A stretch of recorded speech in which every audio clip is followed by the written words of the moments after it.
Hey everybody, what's going on? John Tuohy here with yet another discussion with one of my greatest friends of my life, my keyboard player in the band Mile Marker Zero. I am here with Mark Focarile. What's up, Mark? Hey, buddy. Good. How are you?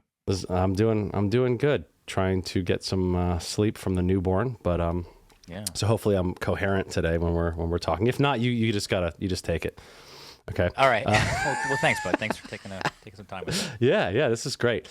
So I started this recently, just chatting about being a modern musician, and there's plenty of music related shows, podcasts, things like that, but I never hear. I shouldn't say that. I rarely hear really good conversations about sort of the nitty gritty. You hear about, I'm going on tour. You hear the highlights, right? You see the Instagram reels, but it's like, there's a lot of things about being a modern musician nowadays that are tricky. And I thought it would be fun to sort of see where you're at in these things, the things you're wrestling with along with me, things that have gone really well. Obviously, we'll talk about the band first, maybe, to give people who are watching this a little background on how we started playing together and all that stuff. And then I want to talk about a lot of the sort of modern musician conundrums, and we'll just kind of let it flow from there. And then please feel free to take the reins as we go if you have some ideas, Sounds good. and have to make one or two Van Halen references as we go. It's kind of what we do. Only two? Okay, minimum two. Okay. So maybe it's good to talk about our band Mile Marker Zero and how sort of a mini encapsulation of how it sort of came to be, how we started playing together. I know you have a fantastic memory for dates and events. I'll probably be like, oh yeah, that's kind of right. But what if you had to do a quick summary of MMZ's journey in a paragraph and a half, what would it be? Wow. Okay, That's a lot of so pressure. I'm sorry. right. So the roots of the band, as you know, go back to before we met, when Dave and I and our old bass player Tim played together in high school.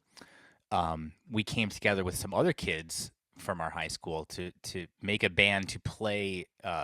This guy's his mom was running like a political campaign or something like that, and they needed a band, and that's how it started. And then we started playing classic rock covers, and then it dwindled into the three of us being a piano, bass, drums trio.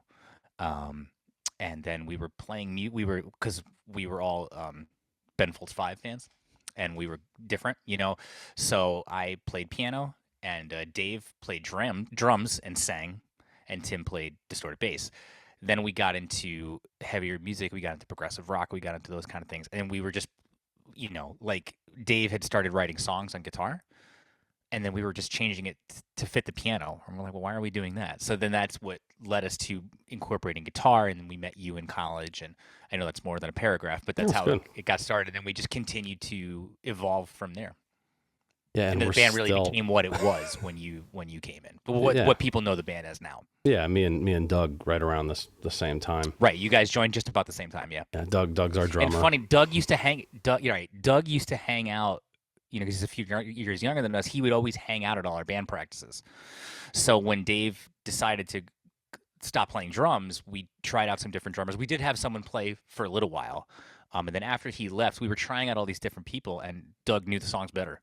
Like Doug would come in and play them, and he knew them better. So it seems like an obvious choice, but because he was a little bit younger than us, it wasn't obvious at first. But then once he played, and it just sounded right immediately, it was like, okay, yeah, this is who should be playing.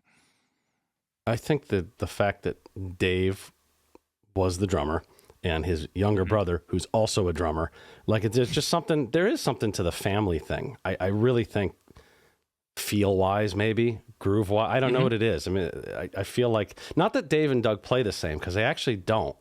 Right. But there is something that's familiar about it. I don't know what it is, but I feel like there is something there.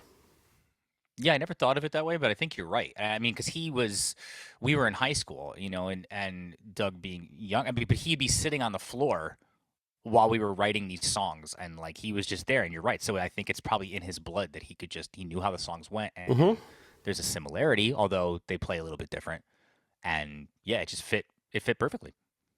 And if we were to encapsulate the story from there, I mean, ever since, it was pretty much for us was the mid to end of college. It was when I came, and then since then, it's been us writing and recording and playing and doing the things that a band does, with fits and starts and stops and and all the various chaos of life around it. But and that brings us to this October, where we put out Coming of Age, our new record, which has gotten some really awesome reviews, and people have seemed to take to it incredibly well. I think it's the best thing we've ever written, and we got more in store as we go down the line.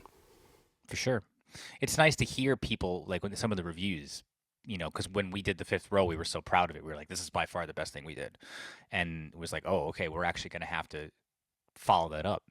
And so to then feel like this is even better, and then to see that in reviews where people feel like that we grew and did something even better, that's very affirming. Yeah, I've mentioned this to you offline too. It's like the criticisms that we've gotten are all valid criticisms too. Like a lot of times you'll get criticism, you're like, that's not even close. Like the ones we've gotten saying, this is less heavy progressive, or there's less time signature changes. There's less heavy riffs and stuff. It's like, well, yeah, there is. You're right. I mean, that's a very accurate that, or some of it sounds a little bit more like the term AOR has sort of come in, which is not, we didn't plan on that. That's just sort of how it came out, I think that right. I honestly think it's the fact that we really focus super hard on having incredibly memorable melodies, especially in the vocals, but in everything, like even more than the Fifth Row. I really think that's what it is. And if you have a good melody that's well crafted, and what we're saying says something, we're actually talking about real things. It's not just a made up scenario or whatever. I feel like that does connect in sort of a different way, Yeah, and I don't know I don't know if you feel the same way. And when I do read some of the stuff, and so far, I've been compelled to read all of them. They've all seemed like they've given, if the reviewer has given the album a chance, and it's obvious, and I have no problem with that whatsoever, even if they hated it. You know what I mean? Like, the only thing that would really bother me if it's obvious that you gave this no chance and you just wrote some cliche things. Like in the past, we've had, people, they write something, it's like, okay, I can tell you sat down with this and whatever didn't, you weren't into, and that's totally fine. Yeah, that's fine. I for whatever reason, man, I just am not really fazed by other people's opinions on it. I think the proof is in the pudding. If we're happy with it, then I'm happy with it. I think that, and if other people are not happy with it, that's okay.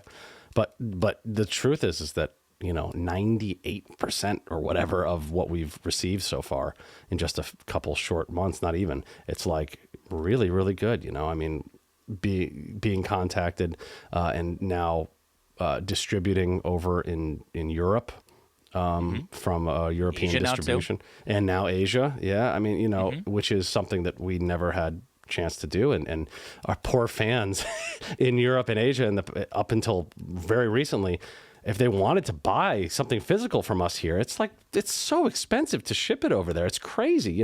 We'll sell the CD for $15 or whatever, and they have to pay $30 or whatever in shipping on top of it. It's crazy. So it's nice that some of these distributors have really, they like our music enough and go, no, I think people are going to want this here. And they distribute our stuff, which is, that's sort of like the, you will know them by the fruits of their labor kind of thing. It's like, you could say all you want, you can review all the things you could say, but if people are listening and connecting and we're getting these kind of responses, then the proof is sort of in the pudding, I guess, Yeah. And what's cool, we've talked offline, like those we haven't tried, those have come to us, which is nice. And that's like, obviously, you learn that you can't just sit around and wait for things, but every once in a while it is nice when something organically comes to you without trying too hard. And you're doing, but like you said, the fruits of the labor. Like they like the music, they hear about the music, and sometimes that does pay off, which is nice. Yeah, it's really nice. Okay, so I have a question. If you had to Mm-hmm. pick one, I know there's a lot of highlights in the band's career thus far. If you had to pick one that really stands out, where you said, "Oh man, this is awesome," or "Wow, we're making a difference," or "Wow, this makes me feel really good." Do you have any? Is there anything that you can think of off the top of your head? Well, I will say this: the first time I ever heard us on, and this is old school, right?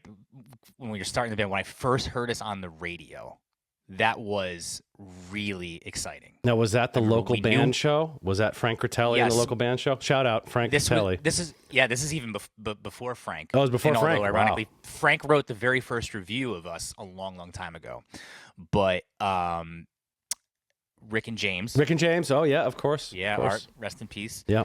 And we knew we were going to be on the show. We had a party at Dave's house, and when the song came out, it was this explosion of energy, and we like hugged, and that was really cool. Then I would say playing Rosfest was really big. Like that was the first like where we flew out and played a major festival in front of like major bands.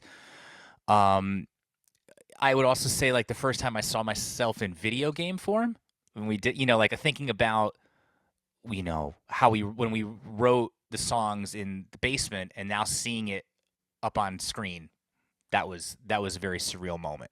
But I would say probably even though it's, that's an older thing now, but hearing ourselves on the radio for the first time was probably the first real like, wow, this is really cool. Well, because we're ancient, like Yeah, I know. there wasn't. I mean, there was internet, but it wasn't. It was dial up at that point, and it was like there was forums. Certainly, I went on a bunch of forums, but it was not hearing yourself on the radio or seeing yourself on a local TV station or what. It was like no one did that. Like very, very few people did that. Nobody knew that, and it's like it's really crazy, really, when you think about that. Versus now, anybody could take a video of themselves and put like we're doing now and put themselves on the internet, and it's not the barrier to entry is a lot less. You know what I mean? It was totally like that moment in That Thing You Do, when they hear themselves on the radio and they're all screaming in the store. So yeah, and you're right. After it came out of my mouth, I was like, wow, it's gonna make it sound like it's old. But yeah, it was a big deal, and yeah, there were not that many opportunities. So to hear yourself coming out of the same, radio that we hear Van Halen from, the same station that would play Van Halen or Rush or Soundgarden or whatever was, big at the time, like that was a big deal. Yeah. And I still get excited actually when I hear it. Yeah, me too. All right, so I have let's call it a curveball in this question because you answered basically everything you said of a highlight. I would have said, Okay. but I remember the first time you asked me to audition for the band, and I remember I really liked the music that you guys were writing. I listened to it just as a fan and a friend, and I was like, wow, this is really good. And I started imagining, this is before a lot of like guitar things were on these songs. Some of them had some stuff, but I had all these ideas. Like, I was like, oh man, that's okay. I could see how maybe I could play this here. And I just remember jamming with you guys, and it was just really cool. It was like one of those moments where I'm like, yeah, I want to do this. I want to play this music. I feel like a lot of times when you're studying, well, I'll say it personally, studying music at school, there's a lot of things that you're doing because you're trying to become a better musician. There's a lot of skills that you're working on. You might be playing certain things. You might have to take classes that you just don't feel, you don't enjoy in those ways, even if it's the broader categories music. But, you're there to do a task. You're there to get better at particular things. You're there to but the fact that I just really enjoyed this music, like just on a base level, it was like, oh yeah, I want to do this. It was very instinctual for me. So that's a huge personal highlight, I would say. Cool. Definitely remember those, you coming over and playing with us, because when we did uh, decide to, and that was big, because like when I was playing mostly just piano, and back then I wasn't doing a lot of other sounds. I wasn't really as well versed in that stuff back then. It obviously was going to be a big effect on me because I was going to have to change a lot. But it made, I knew that that's what we needed to do, and you were one of the first people we thought of, and it came in, and I remember trying that stuff, and you were in many ways the same player that you are now, but also a little bit different.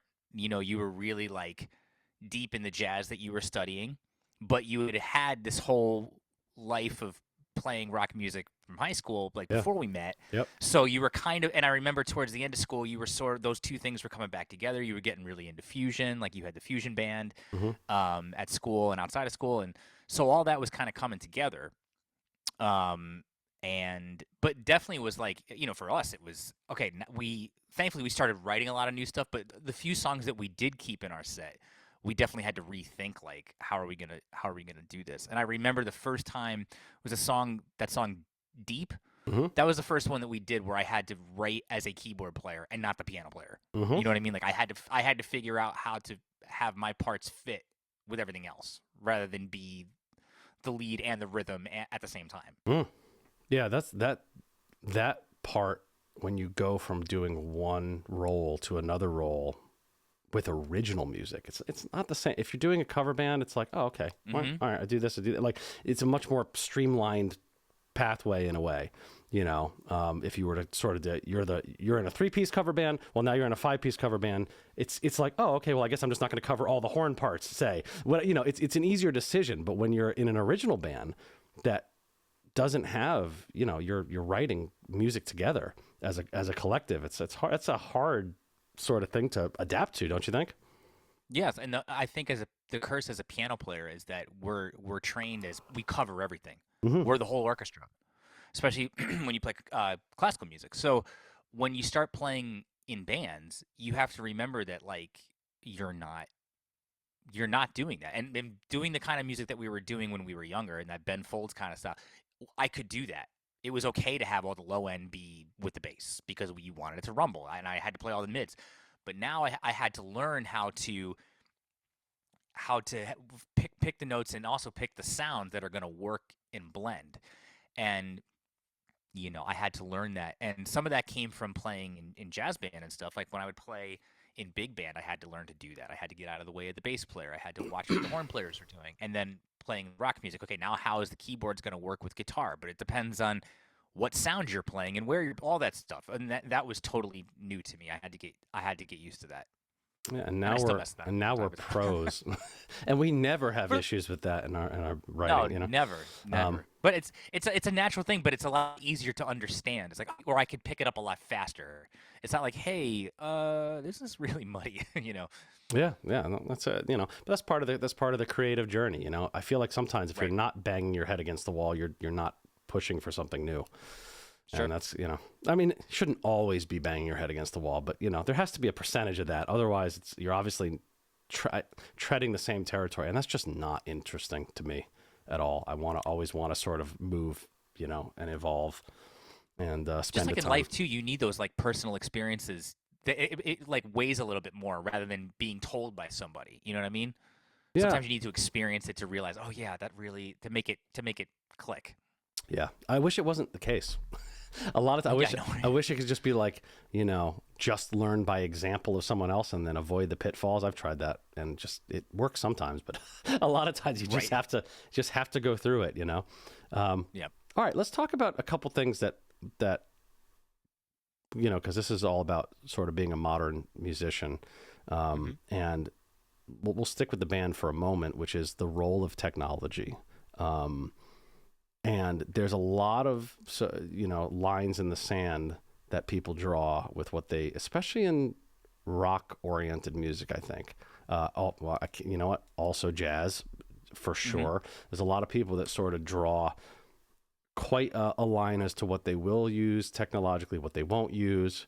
Some of it is obstinance. Sometimes people, I think, feel like it is actually better in certain ways. So, we should talk about how we've sort of adapted with the times I'll say that for us, if we had an unlimited budget, say, we might want to consider, for a record or something, taking all analog gear, doing everything very old school. Maybe we all record the basic tracks in a room together. I still love to do this at some point. Sure. And if there's there's a piano, you're using a piano. If there's an organ, we're going to go use an organ. And we've done some of these things in various albums before. But we also embrace technology in sort of a pretty open way. I mean, I think the one line, if I had to, tell me if you agree with this, the one line that we sort of is we're playing it,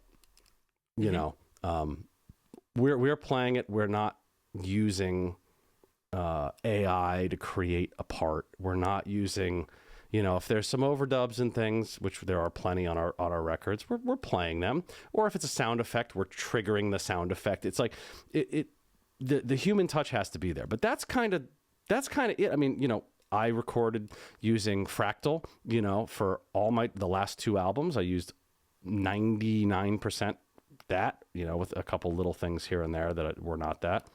We use plugins. You want to talk about your sort of modern setup now at least let's talk about the last album. Yeah. So for this album, I mean, and some of it was just out of necessity, and how we were recording. I ended up using all plugins. On Fifth Row, I used the piano in the studio and the organ. So the organ parts, excuse me, and the piano were done organically. I think there's a couple things for me as a keyboard player. From in the modern world, and I understand both sides of the argument. The one thing that I feel like a lot of people forget sometimes is the practicality part of it. Of course, a real piano sounds better. Of course, a real organ sounds better. But sometimes it's just not practical, or you just don't have the ability to do that. And so it's funny. Some people I feel like don't understand that, and I understand, especially the more traditional guys. I understand that.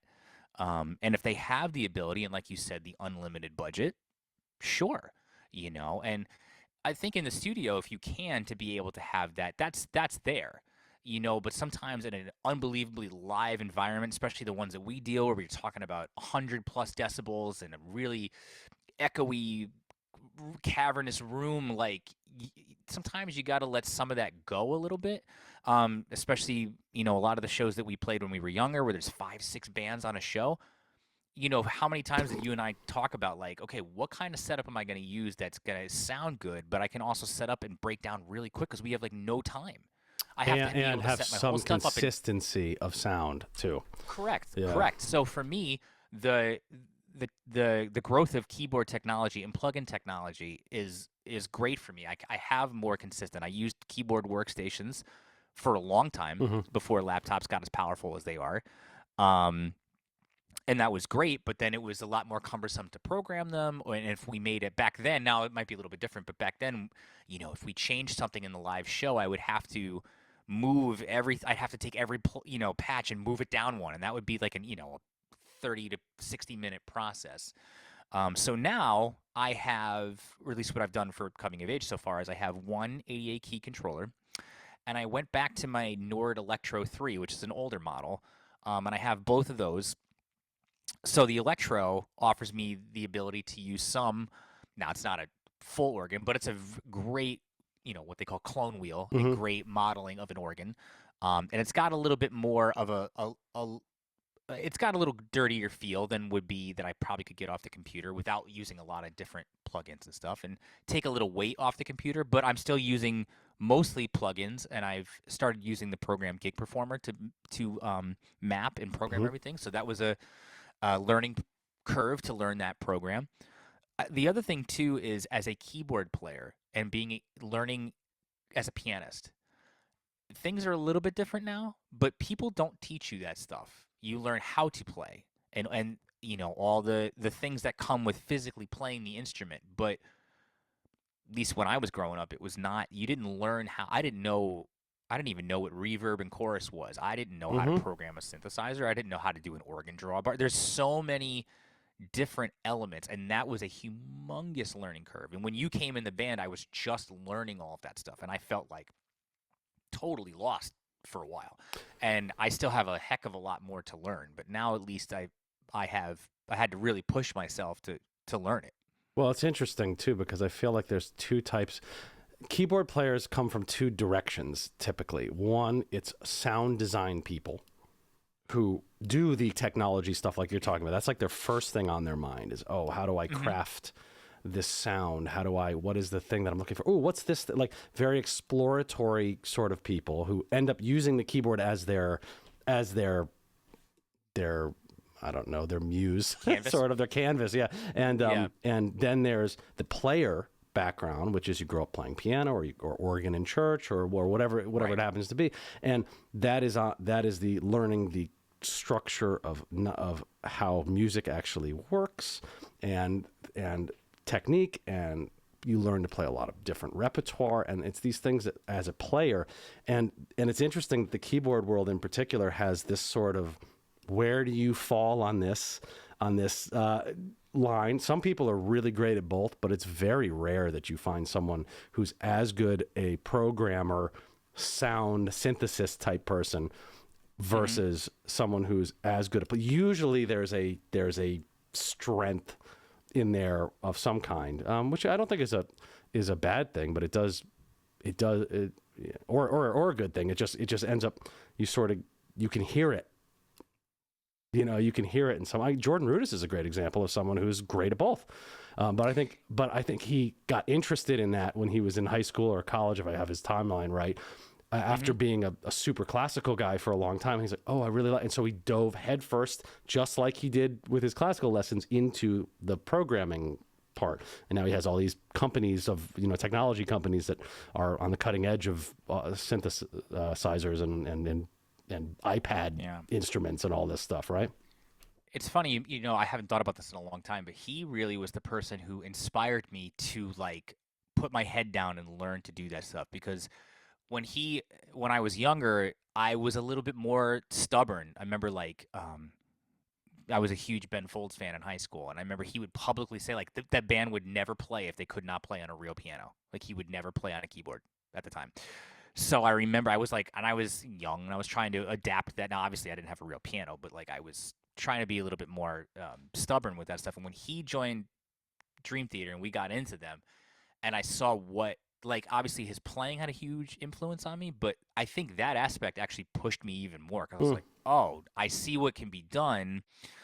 And it's okay, I really need to learn how to do that stuff. So he kind of inspired me to go down that road.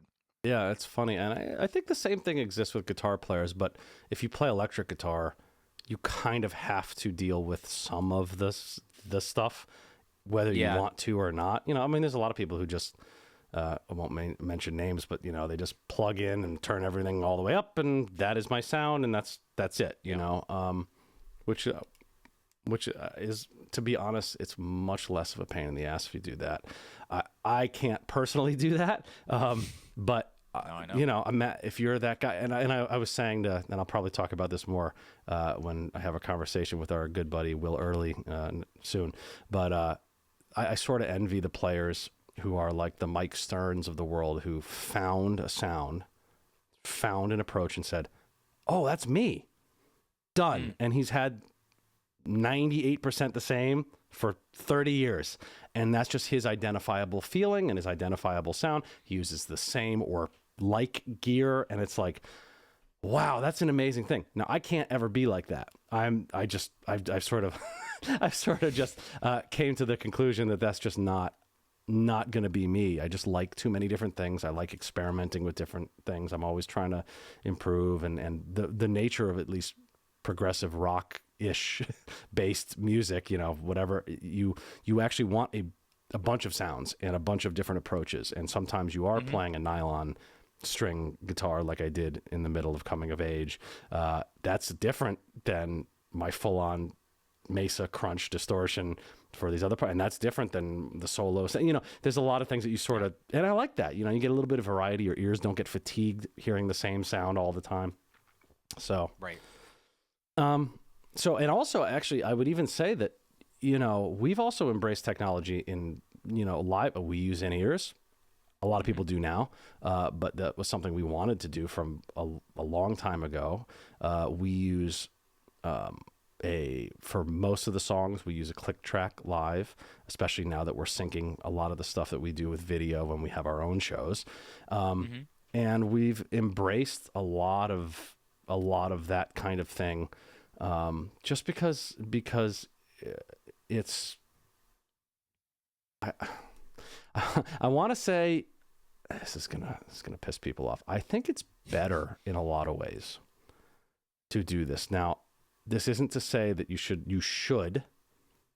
I don't think anybody should do anything, but I do think that there are multiple advantages, let's say, to using that kind of stuff live. First of all, when you're at a level of a band like we are, we're lucky if we get a dedicated sound engineer when we go play. Sometimes, but rarely. Usually it's a house sound guy.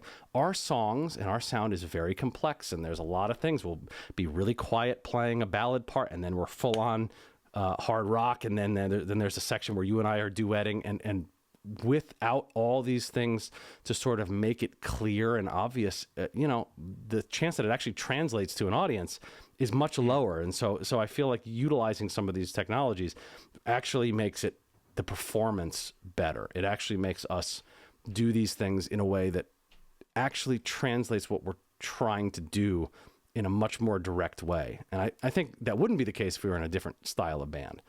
You know, I don't want the White Stripes to do this. That doesn't make any sense for them. Right. You know, I don't know. That kind of goes back to the practicality argument we were saying about gear.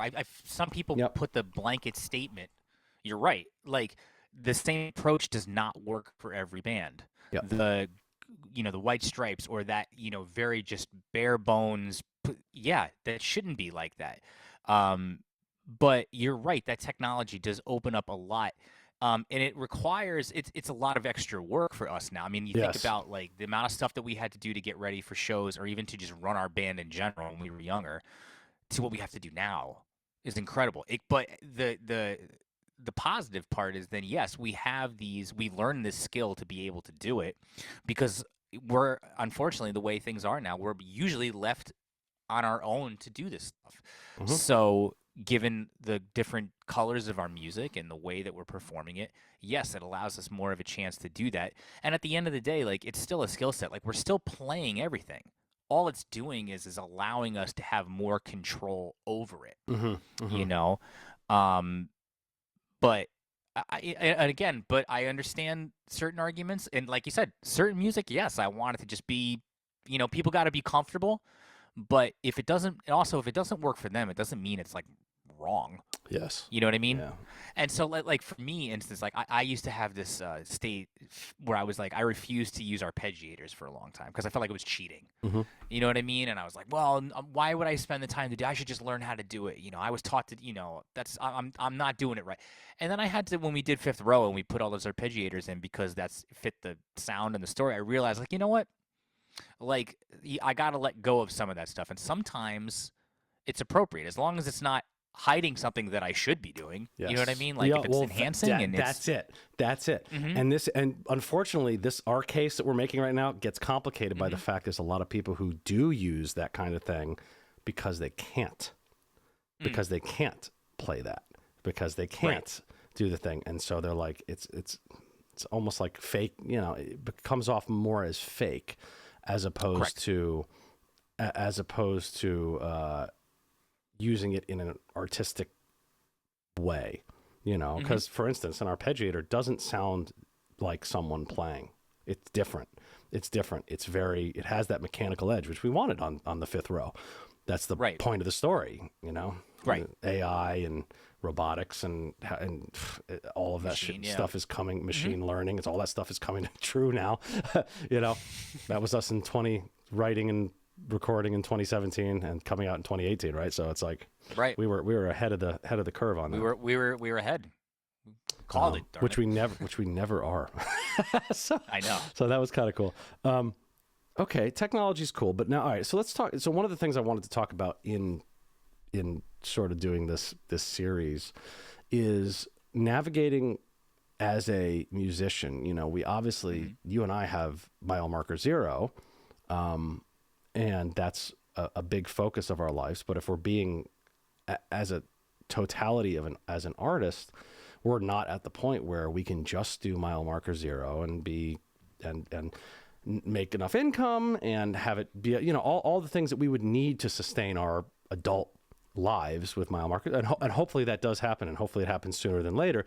But until then, you know, there's a lot of other things that you and I have to / want to do. And I'm just, I want to talk a little bit about how, you know, the challenges of that a little bit, some of the great parts about it, you know, how do you balance making music you love with the financial realities of being a musician today, and the creative aspect versus that's great, but if I have nothing, if I can't have time to make the income, then I have to spend more time making income. So like, how have you, and I know you and I have talked about this a lot on late night phone calls sometimes, but Yep. but like, so how do you, where are you at with that? How do you make your current living as a musician right now? And what are some things that you're thinking about, looking at?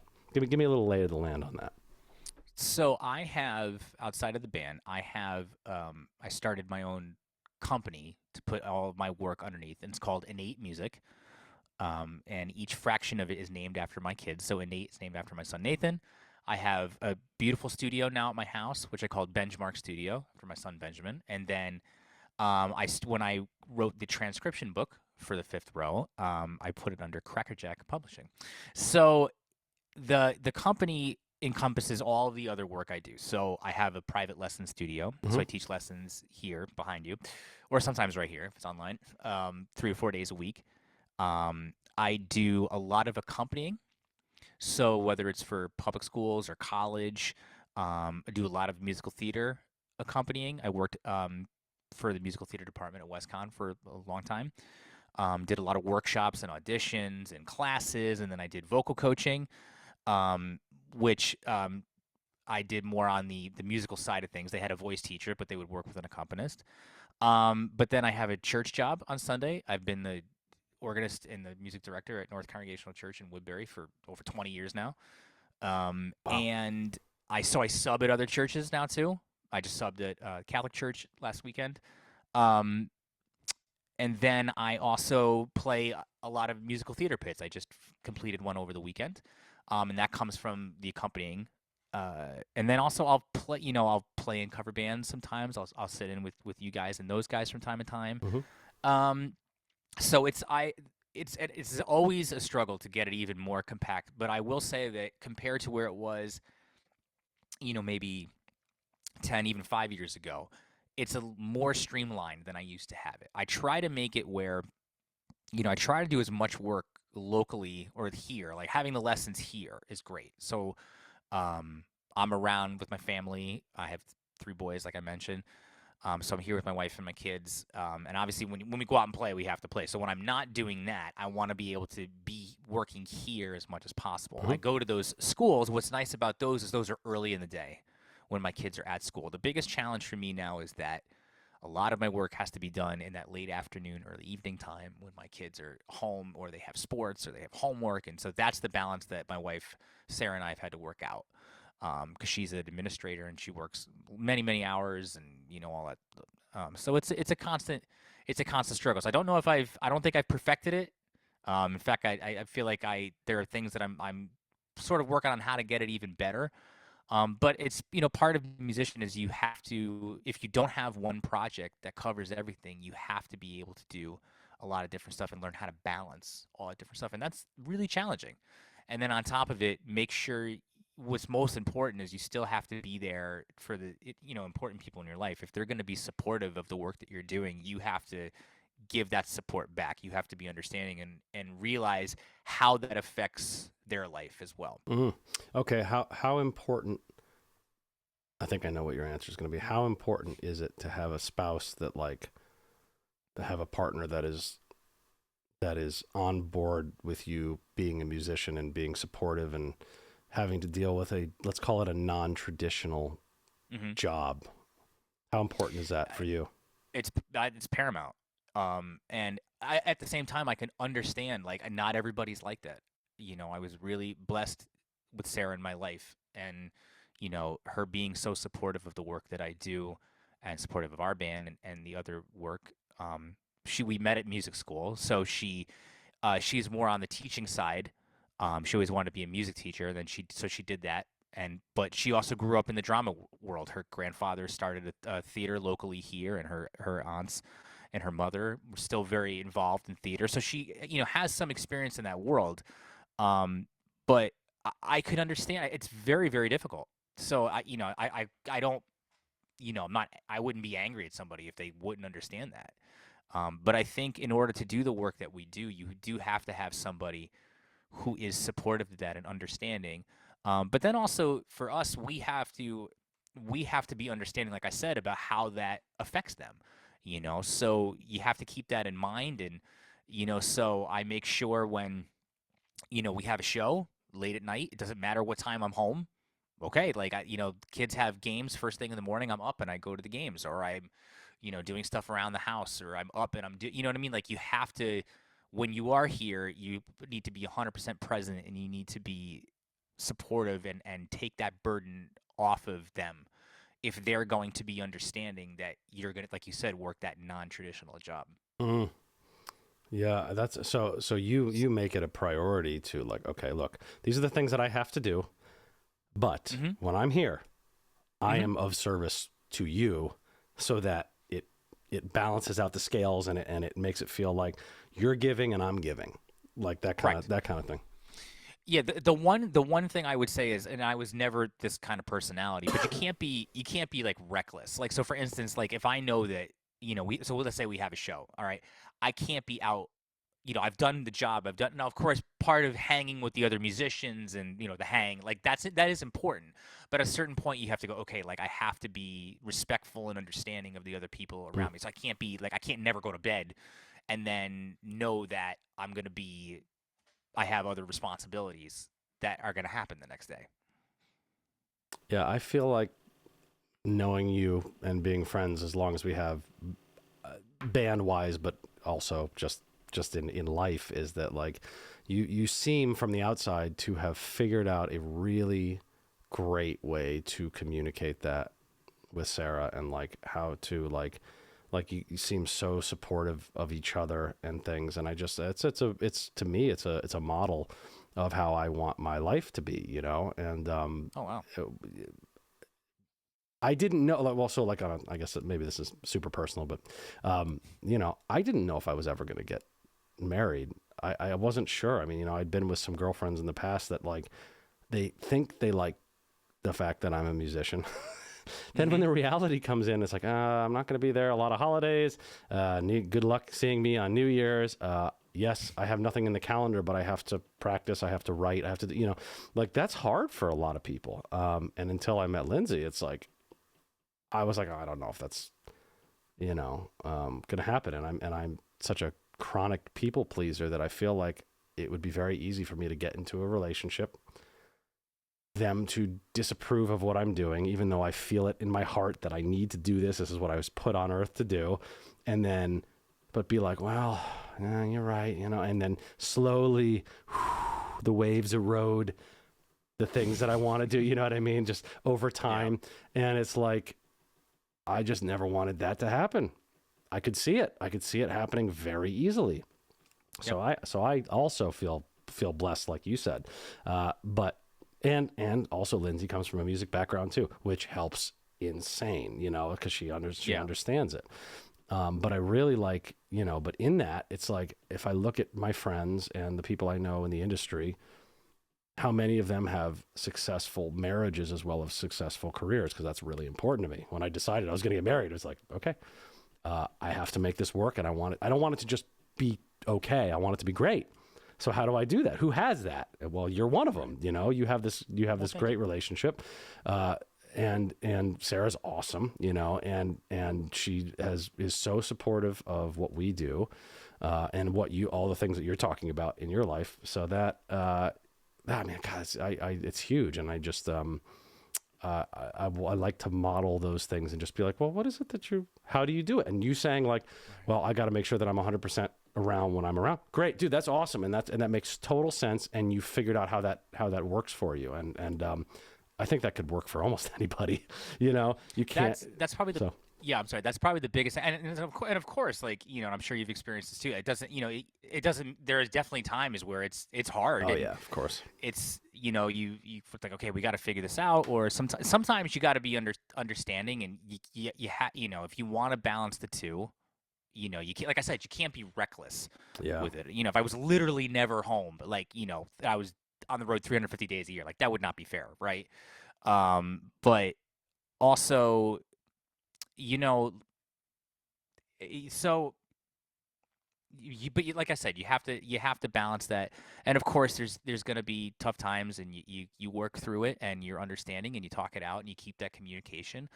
But at the end, it's, you have that support and that love, and that's honestly, I really believe that I've gotten to the point where the two parts of my life affect each other. I'm a better husband and dad because of the music I create, because I feel fulfilled and I want to instill that in the people that I'm around. And I'm a better musician because I have the support of my wife and my kids. I feel like the two worlds like feed off each other versus fighting with each other, which unfortunately we see can happen a lot. Yeah, that's probably more the norm, to be honest. You know, especially, and it's not just this. I mean, if you're, you know, let's say that we were in the military, or No, we took were, words right out of my mouth. Yeah. or we were, you know, working on oil rigs. Imagine me working on an oil rig, but you know what I mean. But you know what I mean, like that kind of thing that takes you, or you're high up as a sales guy, and you have to be flying around the world all day. You know, it's the non-traditional job of any kind, any stripe. But then you add something. I think the difference with music is that it's hard to explain, but it is the calling to do it, to play music. If you, especially both as a player and as a writer and as a creator, and being a creative person of any stripe, I feel like it's different. It's not just a job. It is a job. It's also a job, but it's something else. It's, you know, I don't know. Some would say divinely inspired. Some would say, you know, I don't know, but it's that, you know what I mean? It's that feeling that's there. And it's like, you have to scratch that itch. If you don't scratch that itch, you become a worse version of yourself. And I found that out when I was working for that music publisher in a more 9 to 5 role that I experimented with. I just couldn't do it.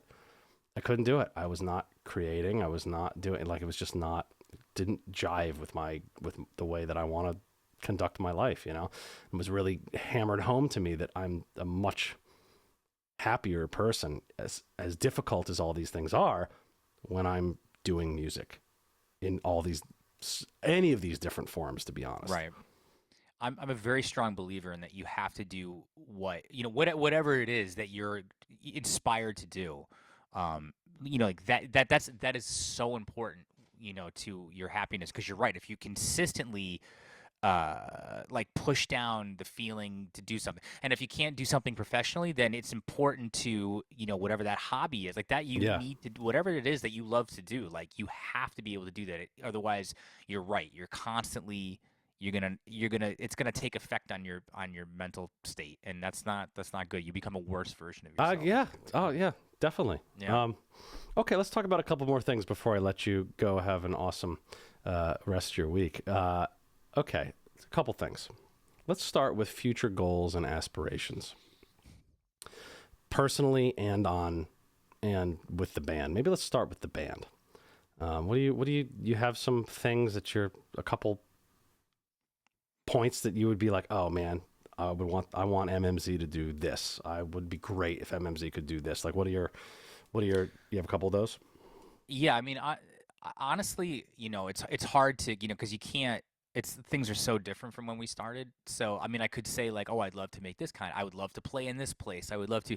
Really, for me, I would love to have like MMZ be all or almost all of my work.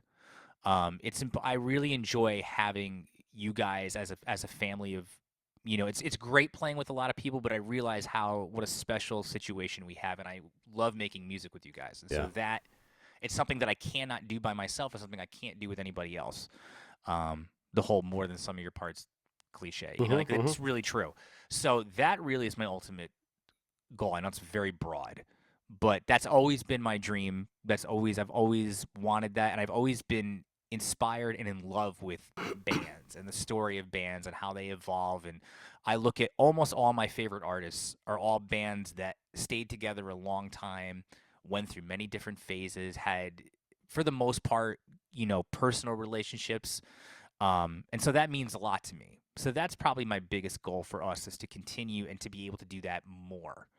I mean, it would be amazing to have it be all. I don't know if we'll ever get to that point. I hope so. But if it's at least a significantly more, that would be probably my biggest goal. That's awesome. I agree with that. I would say for me, I want to play at some of these legendary venues. I want to play with the band doing our music at some of these legends. They don't even have to be like the O2 Arena, but it would be really cool. Like what arena? I can think of one for myself. Hammersmith Odeon, maybe. It's even small, like, you hear about these old time theaters that have been around forever, and it's like they've seen everything. That would be a great one. I'm trying to think of a one that the Bataclan, if that's still around in Paris. I think it is. That would be cool, like a lot, like, and just have people come to see. And I don't think that's actually that far away from us right now, but I'm very excited to do that. That would be really fun, especially playing the new record.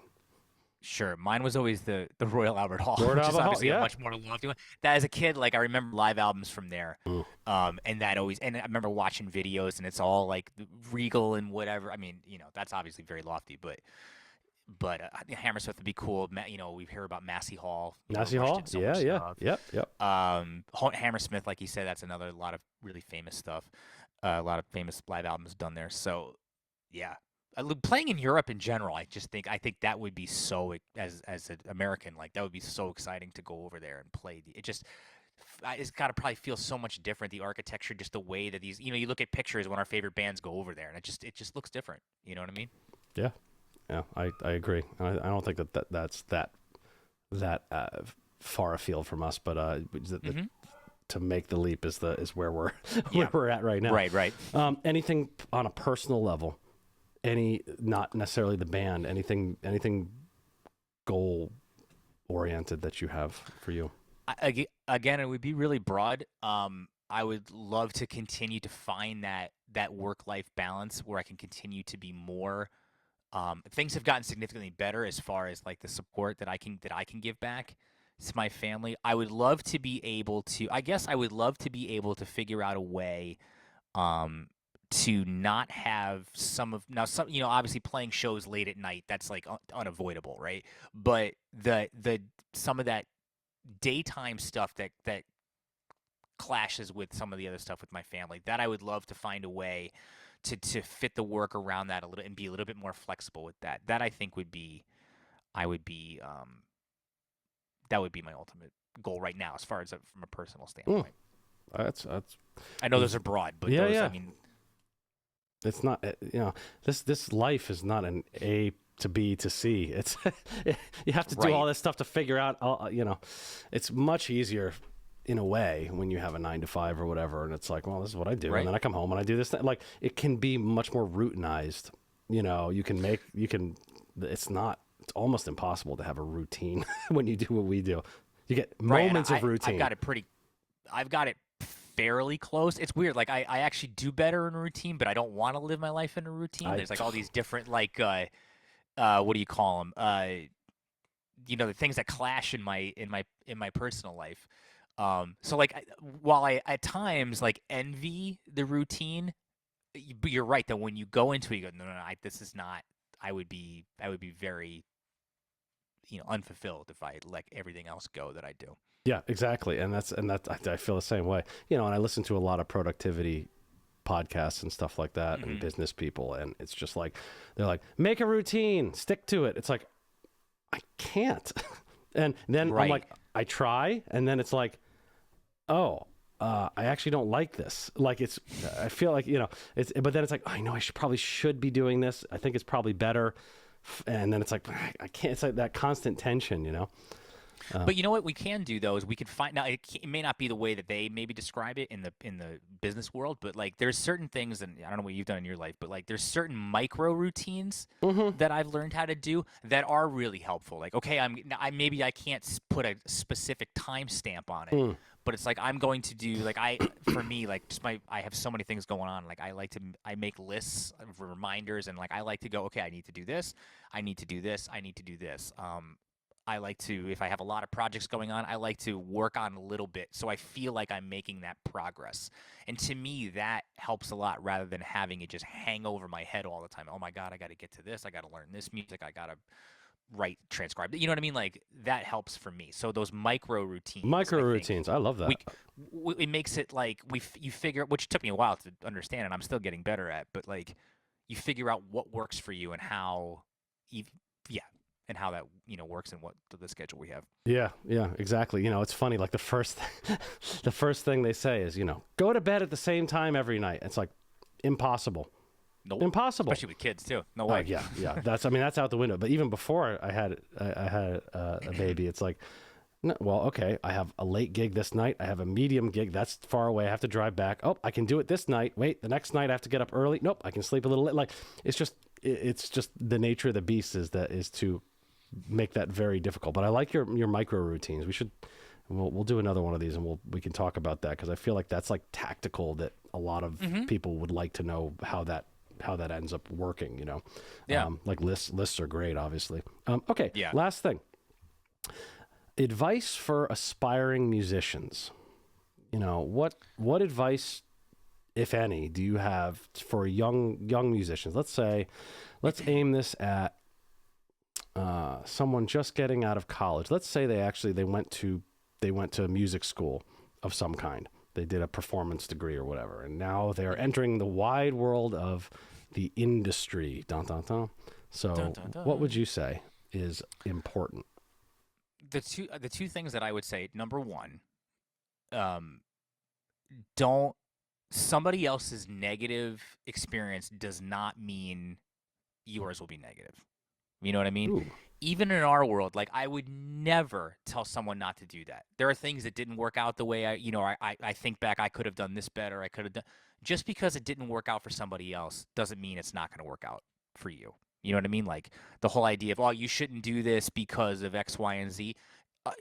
Obviously, you want to be realistic about it, but there's a difference between like understanding the reality versus like doomsday, don't, just throw it out the window. It's like, yeah, like duh, we what? know it's hard to make a living.